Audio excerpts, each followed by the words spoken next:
Lectura en voz alta, El infinito en un junco, parte 20. Los caminos de Roma. Una ciudad con muy mala reputación. El nuevo centro del mundo era una ciudad con muy mala reputación. Desde sus orígenes, los romanos poseyeron una terrible leyenda negra, con la particularidad de haberla inventado ellos mismos. Para empezar, un fratricidio. Cuenta el mito que los hermanos Rómulo y Remo, nietos impacientes del rey de Alba Longa, partieron a fundar su propia ciudad en aquel legendario 21 de abril del año 753 a.C. Estuvieron de acuerdo al escoger el emplazamiento de la futura urbe a orillas del río Tíber, pero enseguida se enzarzaron en una pelea por el poder. Al ser gemelos, ninguno tenía sobre el otro la ventaja de la edad, y los dos alegaban presagios divinos en su favor. Los dioses también sabían nadar y guardar la ropa. El caso es que Remo saltó de manera provocativa sobre las murallas que Rómulo había empezado a construir por su cuenta. Tito Livio dice que, en la subsiguiente pelea, el calor de las ambiciones condujo al derramamiento de sangre. Rómulo asesinó a su hermano y, temblando de rabia, gritó: «Así morirá todo el que salte por encima de estos muros». Sentó así un precedente útil para la futura política exterior romana, que después de haber golpeado, aduciría siempre para justificarse una agresión o ilegalidad previa de la otra parte. El siguiente paso fue organizar una auténtica agrupación de delincuentes. La urbe recién inaugurada necesitaba ciudadanos. El joven rey, sin miramientos, declaró Roma territorio de asilo para criminales y fugitivos, anunciando que entre sus muros no serían perseguidos. Una muchedumbre indiscriminada de convictos y gente de origen oscura, cuenta Tito Livio, huyó de los territorios vecinos, convirtiéndose en los primeros romanos. El problema más acuciante pasó a ser la ausencia de mujeres. Y así llegamos al tercer episodio abyecto, una violación masiva. Rómulo invitó a las familias de las aldeas vecinas a la celebración de unos juegos en honor del dios Neptuno.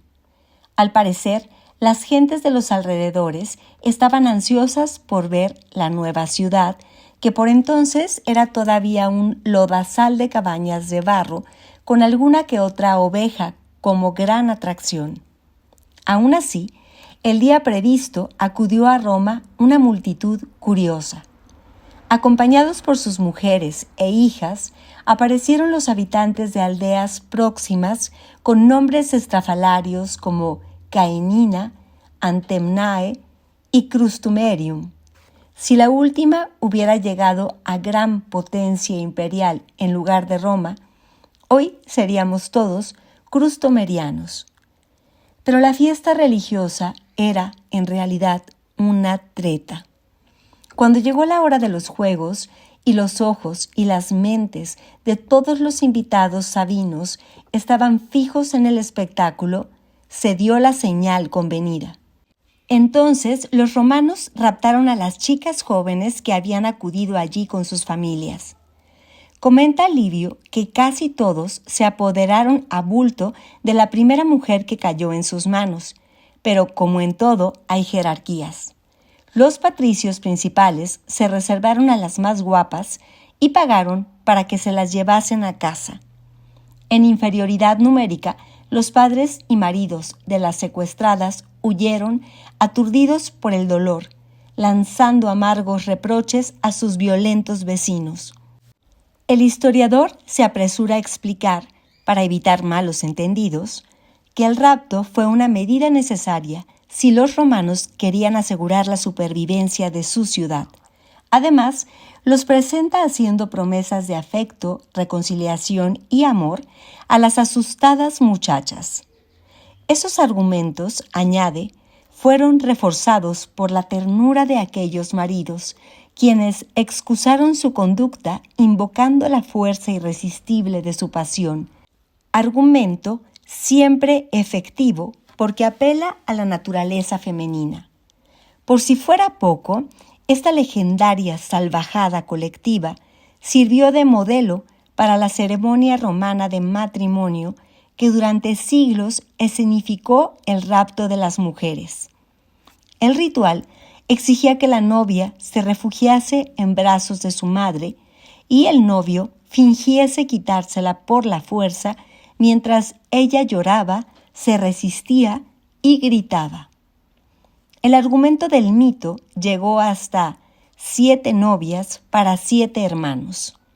Una inofensiva comedia romántica de 1954 en la que una simpática canción sobre las Sabinas ayuda a los rudos chicos protagonistas a resolver de una vez por todas sus problemas de soltería. Y, aliviados, los alegres compadres cantan a coro. Aquellas Sabinas lloraban y lloraban, pero por dentro estaban contentas. Gritaban y besaban y chillaban por la campiña romana. No olvidéis a las dispuestas Sabinas. Nunca se ha visto nada más hogareño. Un bebé romano en cada rodilla, llamados Claudio o Bruto. Y aquellas lloronas Sabinas, cuando los romanos salían a alternar y pelear, pasaban las noches muy entretenidas cosiendo togas pequeñitas para sus críos. Al parecer, el pudibundo Hollywood del código Hays, que censuraba los besos y las camas matrimoniales en pantalla, consideraba en cambio edificante la vieja historia del secuestro múltiple como paso previo a una feliz y hogareña vida familiar. Sin embargo, los enemigos de Roma veían en sus turbios mitos fundacionales un anticipo y una advertencia de su posterior talante depredador. Siglos después, uno de esos adversarios escribiría: «Desde el principio mismo, los romanos no han poseído nada, excepto lo que han robado: su hogar, sus esposas, sus tierras, su imperio. Pues los descendientes de aquel oscuro y desaprensivo Rómulo, en solo 53 años, según cálculos de Polibio, conquistaron la mayor parte del mundo conocido». La creación del gran imperio mediterráneo necesitó en realidad varios siglos. Esos 53 años del siglo II a.C. demarcan el periodo en el que todos los demás pueblos fueron comprendiendo con pasmo y terror que Roma había fabricado el engranaje bélico más demoledor jamás conocido. Las primeras batallas no legendarias de Roma datan del 5 a.C. Fueron cotidianas escaramuzas locales, a veces defensivas, a veces agresivas, en los territorios lindantes. Solo en el 4 a.C., la expansión romana empezó a llamar la atención de los griegos, la fuerza dominante en aquella época. En el año 240 a.C., tras una progresión vertiginosa de victorias, el territorio romano abarcaba ya casi toda Italia y Sicilia. Siglo y medio después, dominaba casi toda la península ibérica, la Provenza, Italia, toda la costa adriática, Grecia, Asia Menor occidental y el litoral norte africano, entre las actuales Libia y Túnez. Entre el 100 y el 43 a.C. se anexionó la Galia. El resto de la península de Anatolia, la costa del Mar Negro, Siria, Judea, Chipre, Creta, la franja costera de la actual Argelia y parte de Marruecos. Los habitantes de la pequeña ciudad de las marismas del Tíber habían pasado de vivir encharcados en su fétido lodazal a disponer de todo el mar Mediterráneo como si se tratara de un lago interior para su exclusivo disfrute. Las campañas militares se convirtieron en un rasgo cotidiano de la vida de los romanos. Un historiador hispano del siglo V solo consigna como una inaudita rareza un año sin guerra a lo largo de aquel largo periodo de expansión imperial. Aquellos insólitos meses de holgazanería bélica sucedieron en el año 235 a.C. durante el consulado de Gayo Atilio y Tito Manlio. Lo habitual, sin embargo, era que dedicasen inmensos esfuerzos y recursos a guerrear, y aunque contaban sus batallas por victorias, dejaron un terrible reguero de víctimas propias en el camino, por no mencionar las ajenas. Mary Beard afirma que durante la etapa de conquistas entre el 10 y el 25% de la población masculina adulta tenía que servir en las legiones cada año, en una proporción mucho mayor que la de cualquier otro estado preindustrial y, según los cálculos más elevados, equivalente al índice de reclutamiento de la Primera Guerra Mundial. En la batalla de Cannas frente a Aníbal, que duró una sola tarde, el ritmo de muertes romanas se estima en 100 por minuto. Y debemos tener en cuenta que muchos combatientes sucumbirían más tarde a causa de las heridas, pues las armas antiguas servían más bien para mutilar que para matar, y la muerte sobrevenía después por infección. El sacrificio fue enorme, pero los beneficios sobrepasaron las fantasías más codiciosas de aquellos implacables legionarios. A mediados del siglo II a.C., el botín de tantas victorias había convertido a la población romana en la más rica del mundo conocido. La guerra engrasaba el negocio lucrativo por excelencia de la época, la esclavitud. Miles y miles de cautivos se convirtieron en mano de obra esclava que trabajaba en los campos, minas y molinos romanos. Carretas cargadas de lingotes saqueados en las ciudades y reinos orientales abarrotaban el tesoro romano hasta rebosar. En el año 167 a.C., la sobreabundancia de oro era tan insultante que el Estado decidió suspender los impuestos directos a sus ciudadanos. Es cierto que esas súbitas riquezas resultaron también desestabilizadoras para los romanos, sobre todo para los que no pudieron echarles mano. Se reprodujo el panorama habitual. Los ricos se hicieron más ricos y los pobres aún más pobres. Las familias patricias se lucraron con grandes latifundios, baratos gracias a la mano de obra esclava, mientras los pequeños agricultores libres, cuyas tierras arrasó Aníbal durante la Segunda Guerra Púnica, se empobrecieron todavía más por culpa de esa competencia desleal.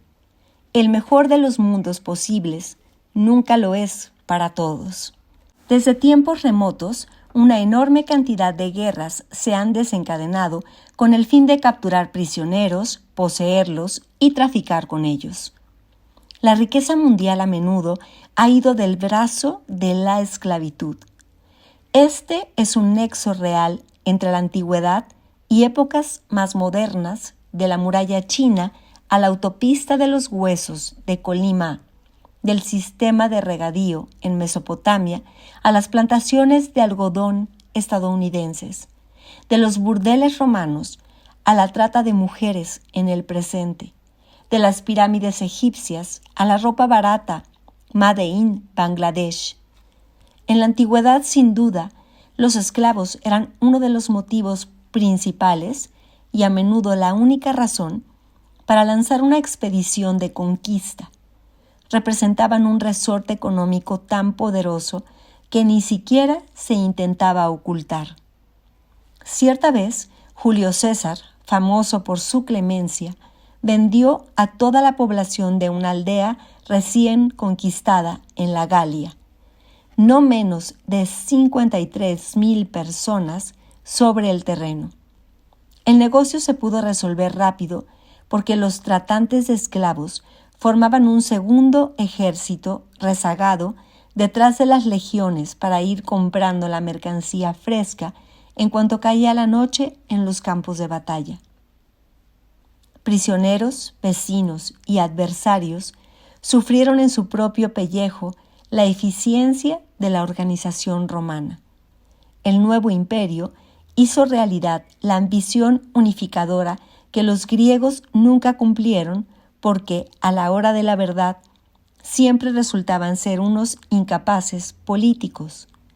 Los sucesores de Alejandro, como ya he dicho, crearon dinastías rivales que se enzarzaron en una serie de guerras unas contra otras, fragmentando el imperio heredado y sumiéndolo en la zozobra de sus alianzas cambiantes y sus constantes estallidos de brutal violencia. Todos los bandos contendientes se acostumbraron a recurrir a los romanos como aliados en sus luchas locales o como árbitros de sus conflictos, y al final terminaron engullidos por tan peligrosos amigos. No se puede afirmar que los romanos inventasen la globalización, porque ya existió en el troceado mundo helenístico, pero la elevaron a un grado de perfección que todavía hoy nos impresiona. De un confín a otro del imperio, de España a Turquía, una constelación expansiva de ciudades romanas permanecía comunicada gracias a calzadas tan sólidas y bien trazadas que muchas de ellas aún existen. Aquellas ciudades plasmaban un modelo de urbanismo reconocible y confortable, anchas avenidas que se cortaban en ángulo recto, gimnasios, termas, foro, templos de mármol, teatros, inscripciones en latín, acueductos, alcantarillado. Los forasteros encontraban, allá donde fueran, rasgos de una cartografía uniforme.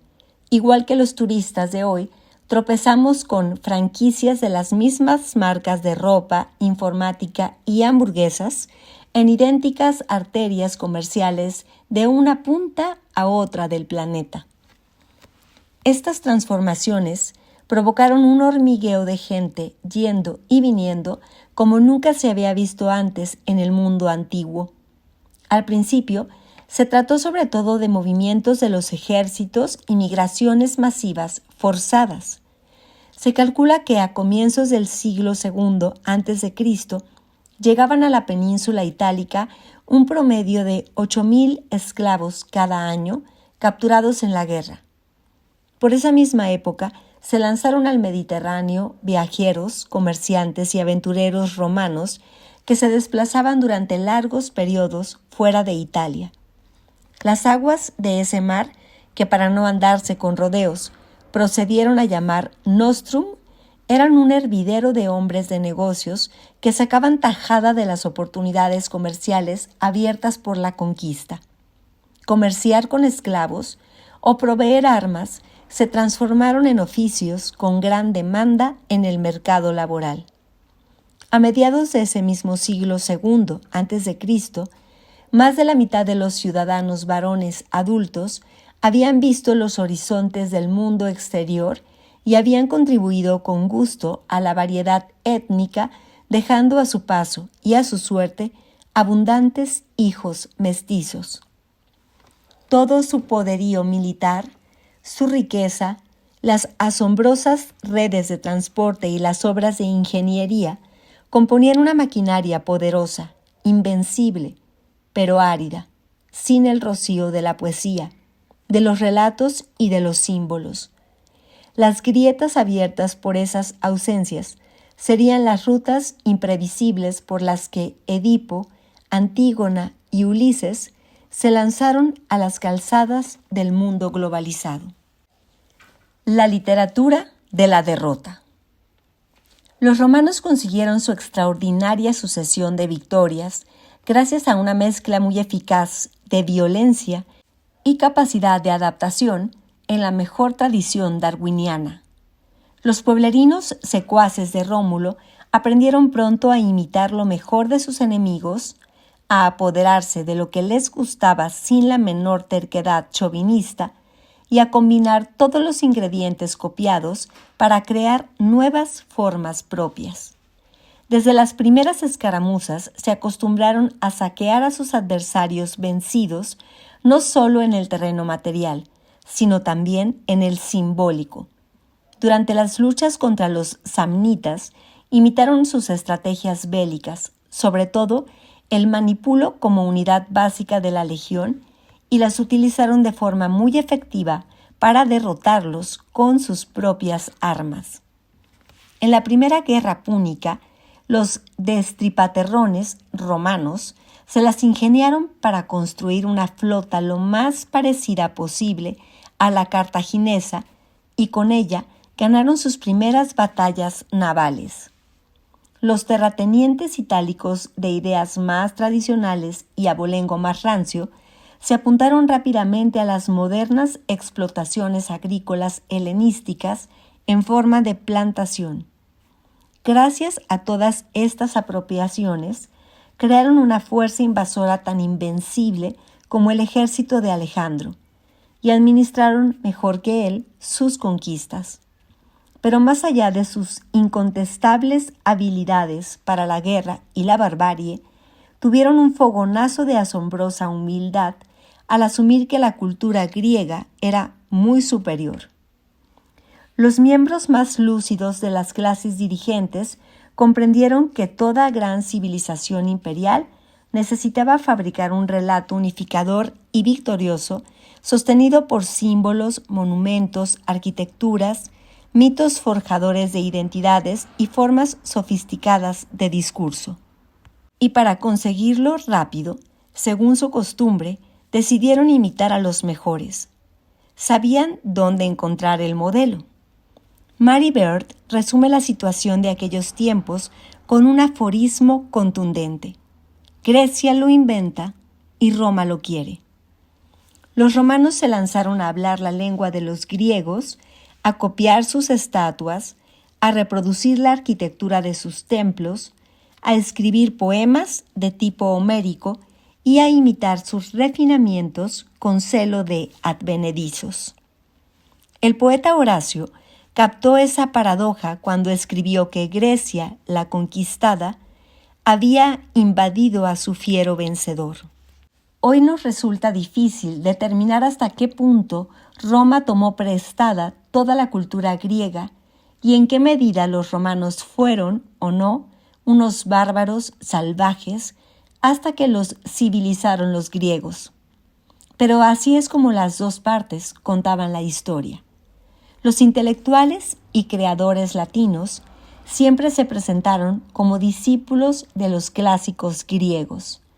Los vestigios de formas culturales autóctonas fueron orillados o borrados, y muchos romanos ricos aprendieron a defenderse en la lengua de sus súbditos helenísticos, aunque sabemos que los verdaderos griegos se burlaban despiadadamente del macarrónico acento romano. Hay constancia de que a principios del siglo I a.C., una delegación griega tomó la palabra ante el Senado de Roma sin necesidad de traductor. Este esfuerzo de los conquistadores por hablar en sus cenáculos más cultos el idioma de una de sus muchas colonias es un gesto asombroso y extraordinario en las antípodas de la habitual arrogancia cultural de las metrópolis imperiales. Imaginemos a los británicos manteniendo sus tertulias literarias de Bloomsbury en un esforzado sánscrito, o a Proust sudando por entablar una charla refinada en bantú con los aristócratas parisinos que tanto le fascinaban. Por primera vez, una gran superpotencia antigua asumía el legado de un pueblo extranjero y derrotado como un ingrediente esencial de su propia identidad. Sin rasgarse las vestiduras, los romanos reconocieron la superioridad griega y se atrevieron a explorar sus hallazgos, interiorizarlos, protegerlos y prolongar su onda expansiva. Esta seducción ha tenido enormes consecuencias para todos nosotros. Allí nació la hebra que entreteje nuestro presente con el pasado. el hilo que nos mantiene unidos a un brillante mundo extinguido. Por encima, como funambulistas, caminan de un siglo a otro las ideas, los descubrimientos de la ciencia, los mitos, los pensamientos, la emoción y también los errores y las miserias de nuestra historia. Hemos llamado clásicos a toda esa hilera de palabras en equilibrio sobre el vacío.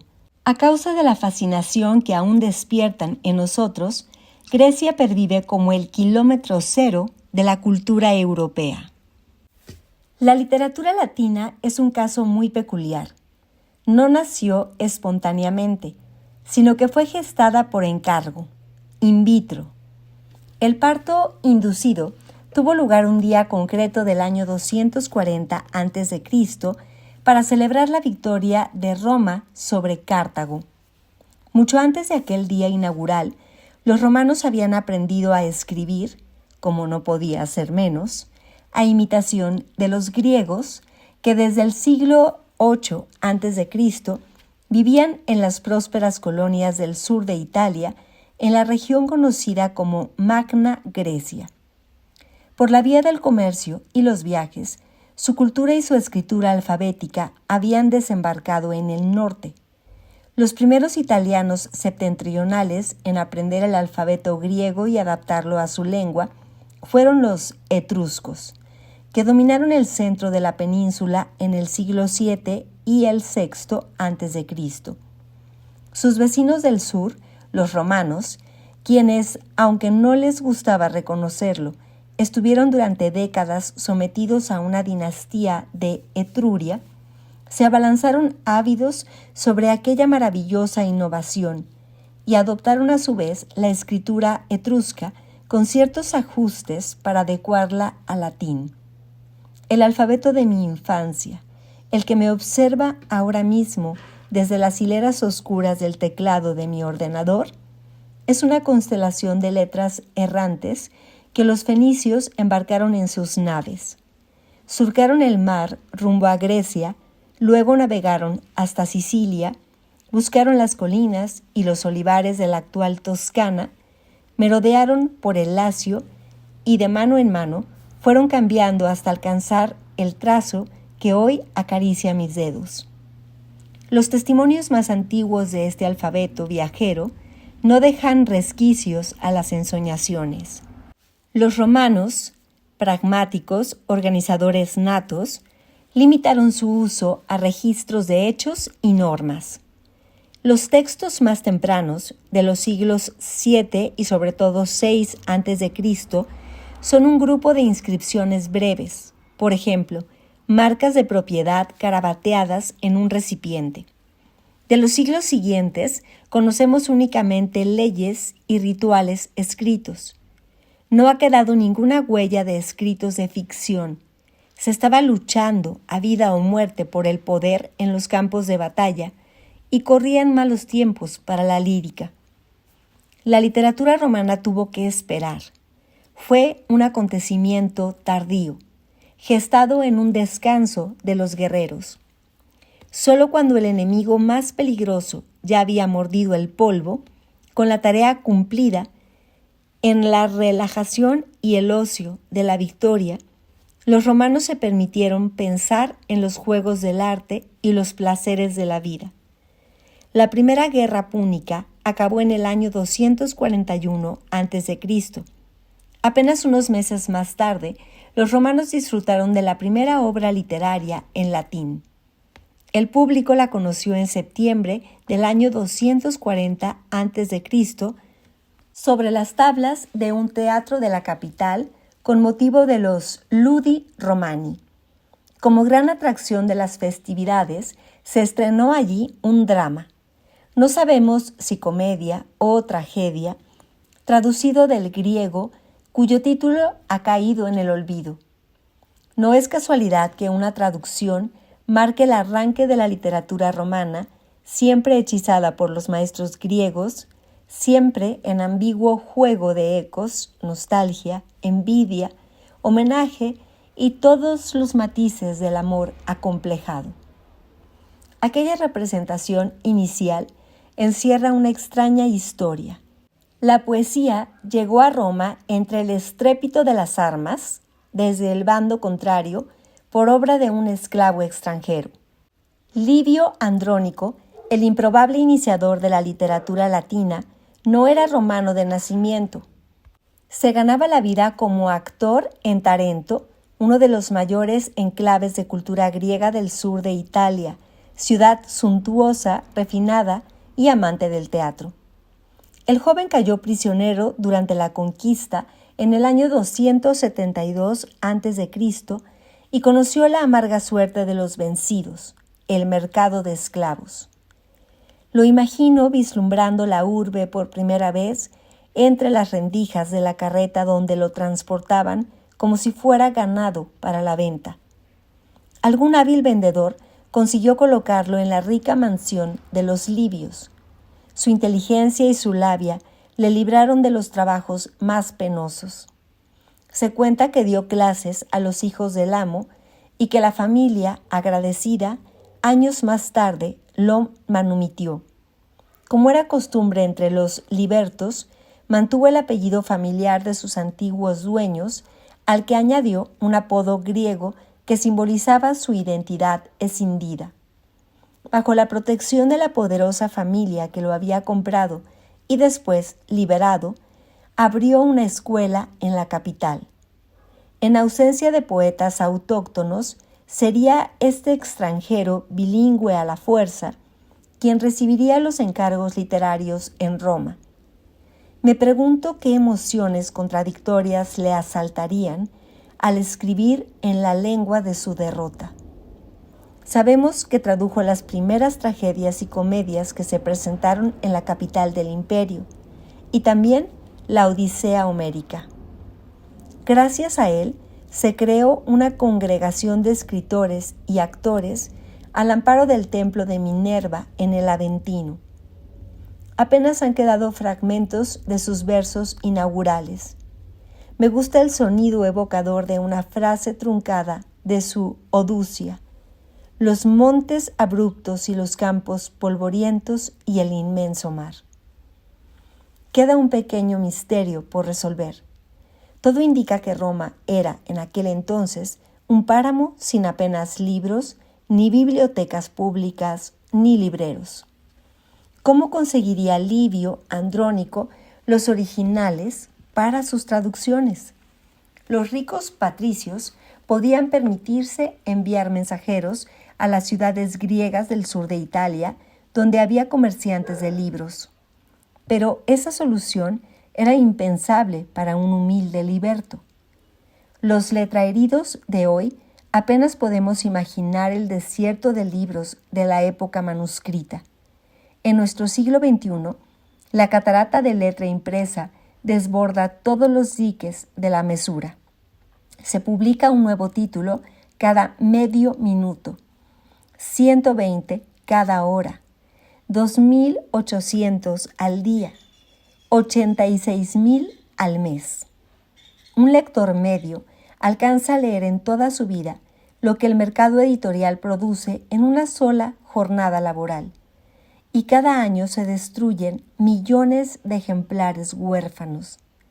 Pero esta abundancia es muy reciente. Durante siglos, conseguir libros exigía estar bien relacionado e incluso con los contactos adecuados conllevaba gastos, esfuerzos, tiempo y en ocasiones arrostrar los peligros del viaje. Por sus propios medios y con el estigma de sus orígenes, Livio Andrónico nunca hubiera podido dedicarse a leer, traducir y dirigir una escuela sin el apoyo de sus poderosos protectores. Probablemente fueron los libios quienes afrontaron los gastos de reunir, con la intención de exhibir su riqueza y alardear de cultura, una pequeña biblioteca de clásicos griegos. A su antiguo sirviente le tocaría madrugar todas las mañanas para hacerles una visita de respeto, la satulatión matutina, aburrirse en la antesala hasta que su patrono se dignase aparecer, y como el actor que fue en su juventud, inclinar la cabeza y hablar en el tono apropiado, diariamente agradecido porque le permitieron sostener entre sus manos griegas, antes esclavas, los rollos de la lujosa colección. Los nobles romanos se encapricharon de los libros, esos objetos escasos y exclusivos que no estaban al alcance de todos. Al principio, enviaban pacíficamente a sus servidores rumbo a Alejandría y otros grandes centros culturales con la misión de encargar copias a los expertos mercaderes. Pronto descubrieron que era mucho más práctico arramblar con las bibliotecas enteras durante sus expediciones bélicas por territorio griego. Así, la literatura se convirtió en botín de guerra. En el año 168 a.C., el general Emilio Paulo derrotó al último rey de Macedonia. Permitió que Escipión Emiliano y otro hijo suyo, ambos amantes del saber, se llevasen a Roma todos los libros de la Casa Real Macedonia a la que perteneció Alejandro. Gracias a esa valiosa rapiña, los escipiones fueron propietarios de la primera gran biblioteca privada de la ciudad y oficiaron como patrocinadores de la joven generación de literatura romana. Uno de los escritores satélites que gravitaban en torno a sus libros fue el dramaturgo Terencio, de quien se decía que era de origen esclavo. Su apodo, Afer, el africano, da pistas sobre su procedencia y el color de su piel. Por aquel entonces se imponía un reparto de tareas culturales. Los poderosos patricios se encargaban de saquear libros, a veces en un alarde de honradez, incluso los compraban, para enriquecer sus colecciones privadas y aglutinar a su alrededor a los autores con más talento.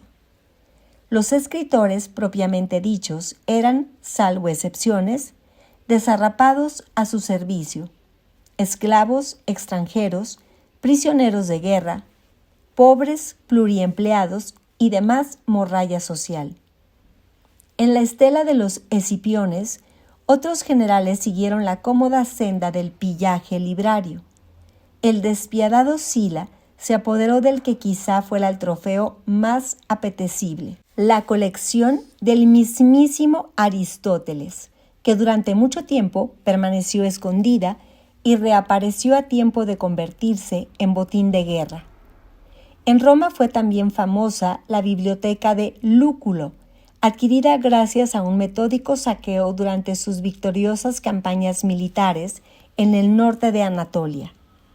Privado del mando en el año 66 a.C., Lúculo se dedicó a partir de ese momento a una vida de suntuosa vagancia sostenida por las riquezas que había ido acumulando en sus años depredadores. Cuentan que su biblioteca privada seguía el modelo arquitectónico de Pérgamo y Alejandría, rollos almacenados en estrechas salas, pórticos donde leer y salones para reunirse y hablar. Lúculo fue un ladrón generoso. Puso sus libros a disposición de sus parientes, amigos y de los estudiosos afincados en Roma. Plutarco dice que en su mansión se reunían y conferenciaban catervas de intelectuales como en una perpetua recepción de las musas.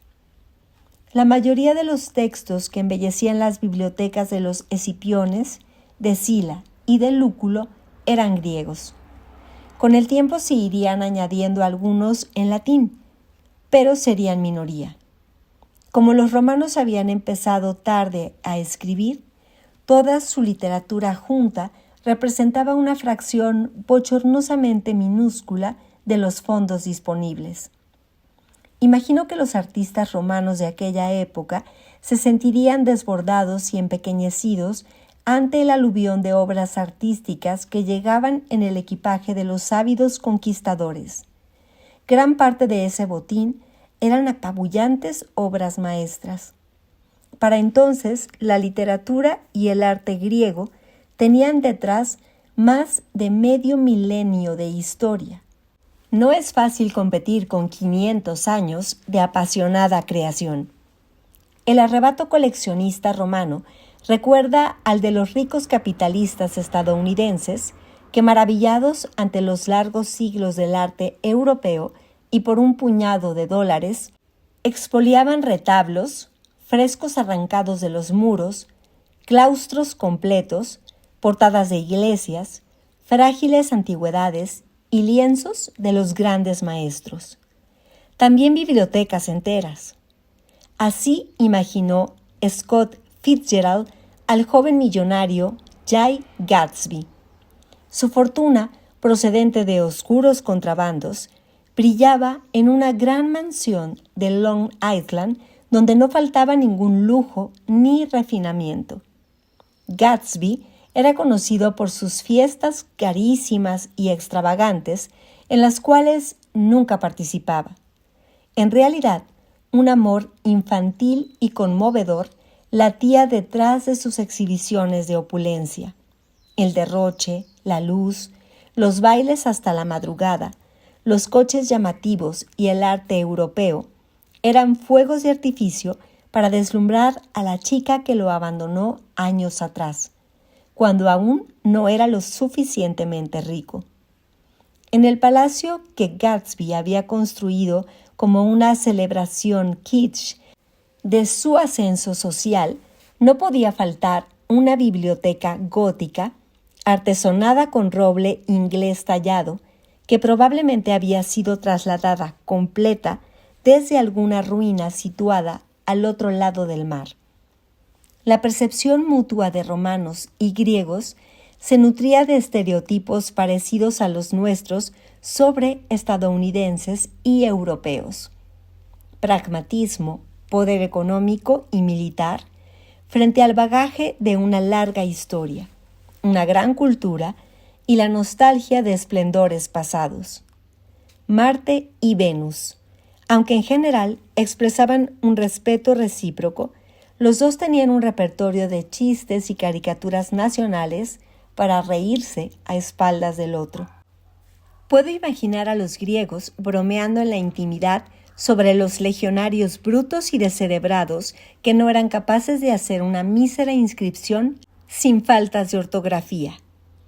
Al otro lado de la barrera, los viejos romanos conservadores también despotricaban.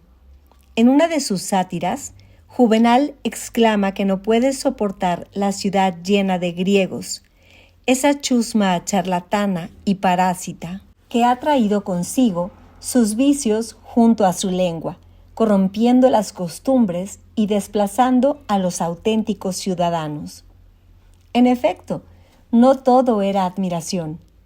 Los procesos globalizadores siempre despiertan reacciones contradictorias y complejas. Algunas de las voces más cáusticas de los siglos III y II a.C. atacaron el influjo de las culturas extranjeras en general y la griega en particular. Les molestaban las novedades que empezaban a convertirse en peligrosas modas, como la filosofía, los lujos gastronómicos o la depilación. El campeón de estos críticos fue Catón el Viejo, contemporáneo y rival de Escipión el Africano, al que ridiculizaba por brincar en gimnasios griegos y mezclarse con el populacho en los teatros sicilianos. Según este cascarrabias oficial, las costumbres sofisticadas de los extranjeros acabarían minando la fuerza de carácter romano. Por otro lado, sabemos que el propio Catón enseñó griego a su hijo, y los fragmentos conservados de sus discursos demuestran que se apresuró a estudiar los artificios de la retórica griega que tanto denostaba en público. Todas estas ambivalencias de la identidad romana se reflejan en su primera literatura.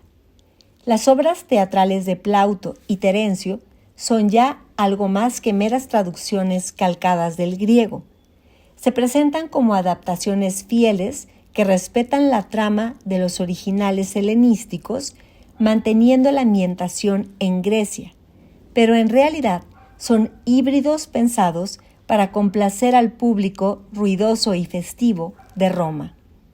A diferencia de la Atenas clásica, en la urbe el teatro tenía que competir con otras diversiones populares como los combates de lucha libre, el funambulismo o las peleas de gladiadores.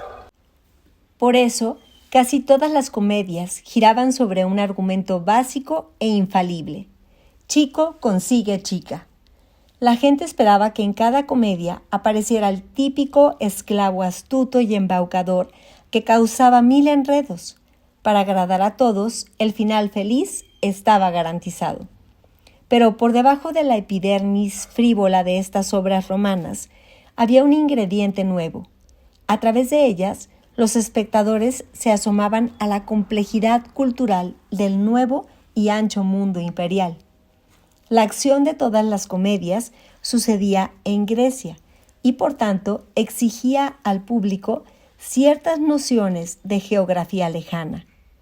En una de sus representaciones, Plauto se atrevió a dar protagonismo a un cartaginés que se expresaba en su genuina lengua púnica. De hecho, los lingüistas actuales encuentran allí un testimonio único para conocer esa lengua extinta. En otra, un par de personajes se disfrazan de persas.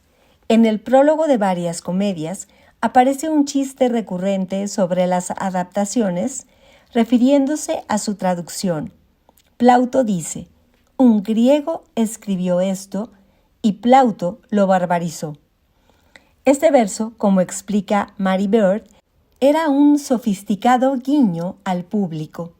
Al escucharlo, los espectadores de origen griego esbozaban una risita disimulada a expensas de los nuevos y bárbaros dueños del mundo. Entre risas y bromas, el teatro ayudaba a comprender mejor la nueva realidad de horizontes ensanchados. El público aprendía que las viejas tradiciones ya no podían mantener su pureza ancestral, que pese a las resistencias conservadoras, la forma más inteligente de transitar por los nuevos caminos era adaptar y adaptarse a la sabiduría del mundo que habían conquistado. La joven literatura híbrida era la avanzadilla de una sociedad cada día más mestiza. Roma estaba descubriendo las mecánicas de la globalización y su paradoja esencial. También lo que adoptamos de otras partes nos hace ser quienes somos.